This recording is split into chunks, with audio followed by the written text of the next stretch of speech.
Assalamualaikum warahmatullahi wabarakatuh. Kali ini kita akan mengisahkan kembali part yang ketiga, yaitu kisah Nabi Muhammad sebelum diutus menjadi nabi. Tanpa berlama-lama, yuk mari kita gaskan. Bagian 1. Keputusan Nabi Muhammad SAW dalam peletakan Hajar Aswad. Tahun itu usia Nabi Muhammad SAW mencapai 35 tahun. Dan masyarakat Quraisy sepakat untuk merombak Ka'bah yang sudah rapuh sejak beberapa banjir besar. Ka'bah adalah kehormatan besar bagi bangsa Arab. Mereka ingin memperbaikinya dengan harta yang halal, tidak dari riba, hasil maksiat atau perampokan, sehingga pembangunan berjalan penuh kehati-hatian. Rasulullah SAW turut serta mengangkat batu bersama para pembesar Quraisy, termasuk pamannya Al-Abbas. Beliau bekerja tanpa pamrih, menunjukkan sifat amanah dan ketekunan sejak muda. Di tengah pekerjaan, beliau mengangkat batu-batu berat hingga pundaknya terluka, namun tidak pernah mengeluh. Kaum Quraisy semakin hormat kepada beliau yang dikenal sebagai Al-Amin, yang terpercaya. Ketika bangunan hampir selesai, mereka dihadapkan pada satu masalah besar: siapa yang paling berhak meletakkan Hajar Aswad ke tempatnya. Setiap kabilah ingin memegang kehormatan itu. Perselisihan memanas hingga nyaris memicu peperangan. Pedang hampir terhunus demi sebuah kehormatan yang dianggap paling agung. Setelah beberapa hari dalam ketegangan, seorang tokoh tua Quraisy memberi usulan, biarkan orang pertama yang masuk Masjidil Haram besok menjadi penengah. Mereka semua sepakat. Dengan hati tegang, setiap kabilah menunggu pagi menyingsing, berharap yang datang adalah tokoh dari kelompok mereka. Saat pintu Masjidil Haram terbuka, orang pertama yang masuk adalah Muhammad SAW, sosok yang paling mereka percaya. Melihatnya mereka bersorak, "Radina hadza Muhammad, hadzal amin." Inilah orang yang terpercaya, kami ridho padanya, ini adalah Muhammad. Dengan ketenangan, Nabi Muhammad SAW melihat Hajar Aswad dan memikirkan solusi yang adil agar tidak ada kabilah yang merasa dipinggirkan. Beliau mengambil sebuah kain selendang besar, membentangkannya di tanah, lalu meletakkan Hajar Aswad di tengahnya dengan kedua tangan beliau. Beliau kemudian memanggil para pemuka setiap kabilah dan berkata, "Peganglah masing-masing ujung kain ini." Semua kabilah kini terlibat, masing-masing merasa mendapatkan kehormatan yang setara. Ketegangan berubah menjadi kegembiraan. Mereka mengangkat kain itu bersama-sama menuju sudut Ka'bah. Tidak ada lagi perselisihan atau perebutan kehormatan. Saat mencapai tempatnya, Nabi Muhammad SAW mengambil Hajar Aswad dengan tangan beliau yang mulia dan meletakkannya dengan penuh kehormatan. Kaum Quraisy menyaksikan kecerdasan, kebijakan, dan kejujuran beliau. Mereka kagum bagaimana satu keputusan mampu meredakan konflik. Beberapa pemuda Quraisy berkata, "Belum pernah kami melihat solusi yang lebih adil daripada milik Muhammad." Peristiwa ini menjadi salah satu tanda bahwa Allah menyiapkan beliau sebagai pemimpin umat jauh sebelum beliau menerima wahyu. Rasulullah SAW telah memperlihatkan prinsip keadilan yang kelak tercermin dalam syariat Islam, menghormati hak setiap pihak dan menyelesaikan masalah tanpa menimbulkan perpecahan. Peristiwa ini tercatat dalam banyak kitab sejarah yang sahih. Salah satunya disebut oleh Imam Al-Ibnu Hisham dan Imam Al-Baihaqi. Kebijakan beliau sejalan dengan firman Allah tentang posisi beliau sebagai pembawa rahmat. Wa innaka la'ala khuluqin azim. Sungguh engkau berada di atas akhlak yang agung. Quran Surat Al-Qalam ayat 4. Peristiwa ini juga menunjukkan bahwa Allah menjaga Nabi Muhammad SAW dari perbuatan jahiliyah, sehingga beliau tetap berada di jalan kemuliaan.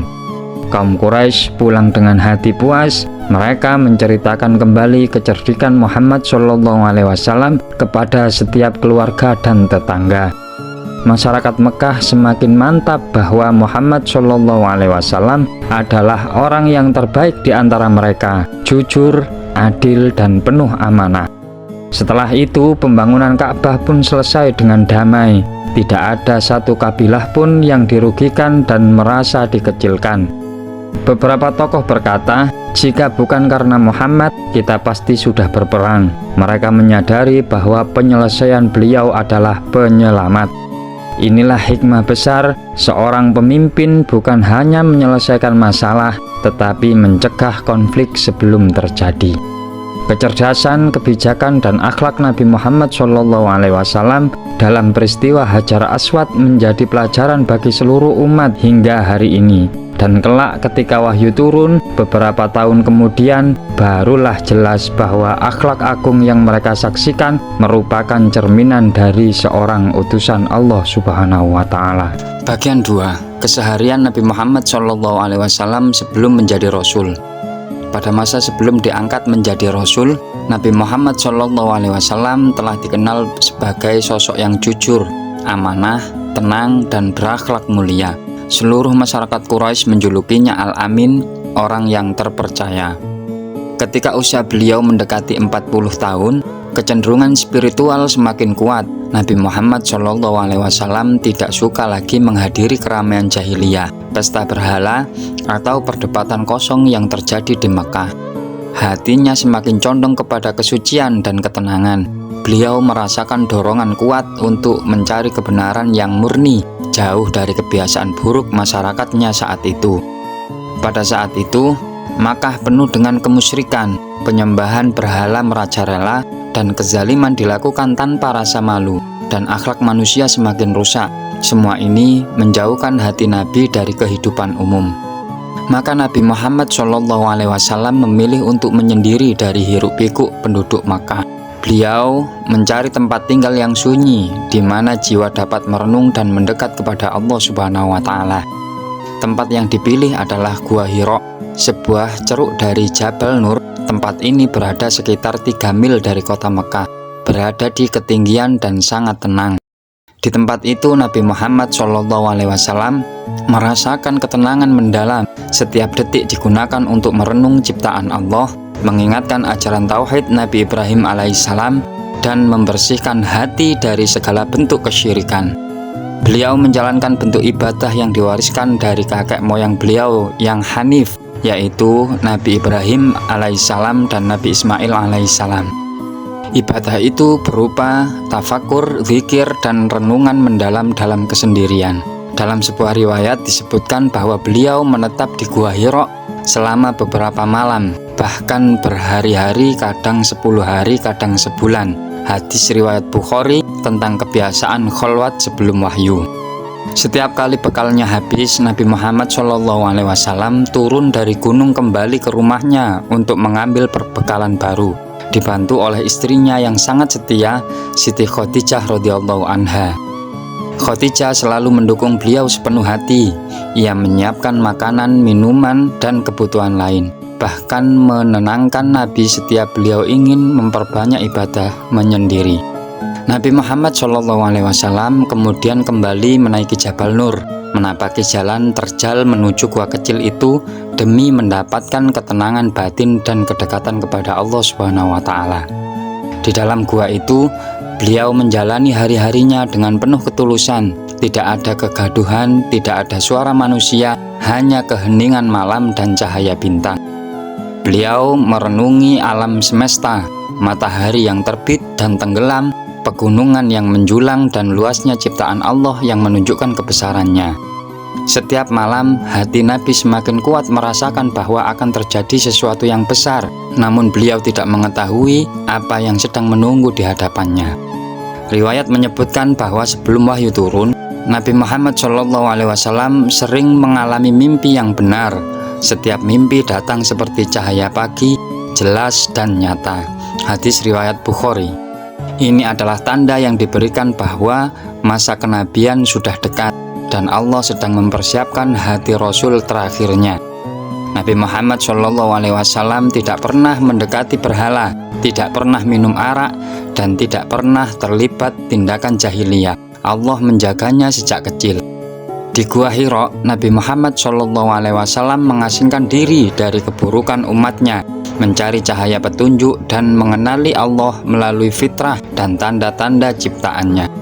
Beliau berdiri, duduk, berzikir, dan berdoa kepada Allah Subhanahu wa Ta'ala. Ibadah itu bukan syariat tertentu, tetapi bentuk ketundukan hati seorang hamba yang hanif.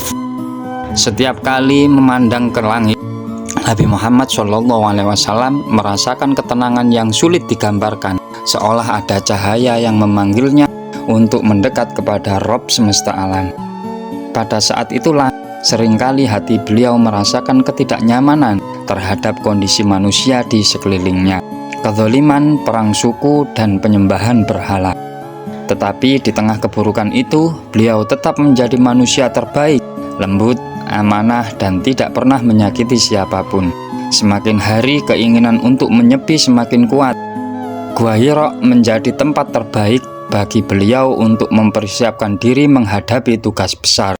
Dalam sunyi Gua Hira, Nabi Muhammad SAW semakin yakin bahwa hanya Allah satu-satunya yang berhak disembah, sebagaimana ajaran Nabi Ibrahim alaihissalam. Kemudian kami wahyukan kepadamu agar mengikuti agama Ibrahim yang lurus. Quran Surat An-Nahl ayat 123. Beliau memperbanyak menyendiri, menjaga hati tetap bersih, dan menjauh dari segala bentuk penyimpangan masyarakat Quraisy. Terkadang Nabi Muhammad SAW hanya duduk diam memandangi kota Mekah dari puncak, merenungi keadaan umatnya dan kerusakan moral yang terjadi. Setelah beberapa hari, beliau turun untuk menemui Khadijah, lalu kembali ke Gua Hira. Ini berlangsung hingga menjadi kebiasaan tahunan beliau. Setiap perjalanan naik dan turun gunung penuh kesabaran serta tekad. Semua itu adalah bagian dari tarbiyah ilahiyah yang Allah berikan kepada calon Rasul terakhir. Tidak ada manusia yang mengetahui apa yang terjadi, tetapi Allah telah memilih Nabi Muhammad SAW sebagai penerima wahyu pertama. Selama menyepi inilah cahaya kenabian mulai mendekat. Jibril memimpin para malaikat sedang diperintah Allah untuk menyampaikan wahyu pertama. Tetapi sebelum itu Nabi Muhammad SAW menghabiskan harinya dengan ibadah, tafakur, dan kontemplasi mendalam dalam kesunyian. Hingga akhirnya seluruh renungan, pencarian, dan perenungan itu mengantarkan beliau kepada peristiwa besar yang akan mengubah seluruh sejarah manusia. Disinilah kehidupan baru akan dimulai. Dari Gua Hira, wahyu Allah akan turun membawa cahaya yang menerangi dunia dan menghapus kegelapan jahiliyah. Dan semua itu bermula dari kenabian Nabi Muhammad SAW menyendiri, mencari kebenaran, serta beribadah kepada Allah dengan penuh ketulusan. Inilah masa sebelum kenabian, masa penyucian hati, masa persiapan spiritual menuju turunnya wahyu pertama, Iqra. Kisah ini menjadi pintu awal risalah terbesar sepanjang sejarah manusia. Terima kasih sudah menonton. Jangan lupa like, share, komen, subscribe, dan nantikan video-video kami selanjutnya.